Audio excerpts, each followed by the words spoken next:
অনেক দিন ধরেই ইচ্ছে আমার এই লাল প্লেন ব্লাউজটিতে সাদা ফেব্রিক দিয়ে কিছু একটা আঁকবো। তো আজকে বসে পড়েছি কাজটা কমপ্লিট করতে। আর এই ব্লাউজটি রেডি হওয়ার পর কিন্তু আমার দেখতে ভীষণ পছন্দ হয়েছে। তো আমি ভাবছিলাম এইটার সাথে কোন শাড়িটা পরা যায়।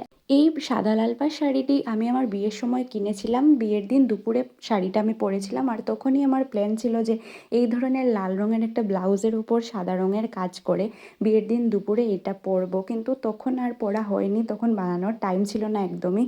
তাই আজকে আমি এটাকে বানিয়ে নিলাম। আর বানানোর পর তারপরে আমি একটু ফটো ভিডিও তুলে নিচ্ছিলাম সবার সাথে শেয়ার করব বলে। তোমরা আমাকে কমেন্টে জানিও তোমাদের কেমন লাগলো এই ডিজাইনটা। আর যদি তোমরা কেউ অর্ডার করতে চাও তাহলে অবশ্যই আমার সাথে যোগাযোগ করে নিও, আমি তোমাদেরকে বাকি ডিটেলসগুলো বলে দেবো।